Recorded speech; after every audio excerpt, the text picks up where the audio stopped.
Right, I know as a former British Army veteran that I gave my oath of allegiance to Her late Majesty the Queen at the time, as does everyone who joins the British Armed Forces.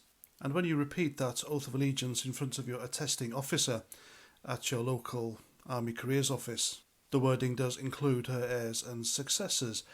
Your oath of loyalty does not go to the Prime Minister or Parliament, because ultimately the British monarch is the head of the British Armed Forces. Now, that being said, remember, this isn't feudal Japan where loyalty is a matter of life and death. These are different times indeed, and I have to admit, it's really hard liking the new monarch, King Charles, because we all grew up with him everywhere on telly, in the news, social media, and the guy is quite literally a spoilt brat. He is also very political, and in my opinion, a political member of the royal family, let alone a monarch, is quite dangerous. We know where his allegiance is, and he is also one of these climate alarmists. Now, King Charles, Rishi Sunak, the Prime Minister, and Secretary of Foreign Affairs, David Cameron, they all flew off to the COP28 meeting in different airplanes. Now, these are the same people who are telling us all how to live in order to save the planet. And the fact that all three of them from the same country flew off in three different aircraft is why we should never allow these climate alarmist hypocrites to tell us how to live when they can't even practice what they preach. So Charles flew off there, made a speech where, oh, the planet is dying, oh, we must do more, oh, you must live frugally, you must all drive electric cars and live in smaller houses, and sickety sooty, they're after my booty.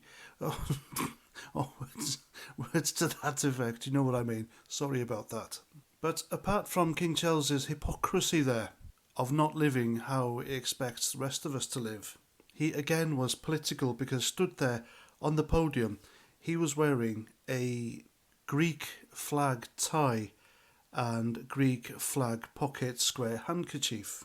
Now, as a side note, those who don't know, King Charles's father, Prince Philip, was of Greek and Danish royalty descent. He was born on the island of Corfu, if I remember. If not, correct me in the comments.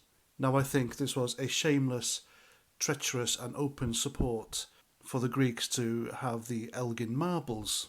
Now, the Elgin Marbles are a video by itself, so I won't delve into that, but in a nutshell, the Elgin Marbles are a collection of marble statues, which are a couple of thousand years old, I think. Again, correct me in the comments. And they were removed from Greece around the 1800s and brought here. And now the Greeks want them back. But for King Charles to stand there wearing clothing that are clearly pro-Greece at this very moment, I think is disgusting. I think it's treacherous, because the British monarch should be the ultimate British ambassador. The guy is clearly taking sides here when he shouldn't be, and I've had enough of him now. Too many cock-ups for my liking. He is way too political, and the fact that he's siding with the Greeks on this matter, regardless of who's in the right, whether Britain was right to take them, etc. Like I said, that's another video in itself, but the king, the British king, the monarch, should not be wading into this and taking sides and making such an open gesture and support to the other side, as it were. And so my oath of allegiance is null and void now, because I knew he'd cock up, and I think that's why Her late Majesty the Queen and Prince Philip, that's why she declined to abdicate in his favour, because they knew what he was like.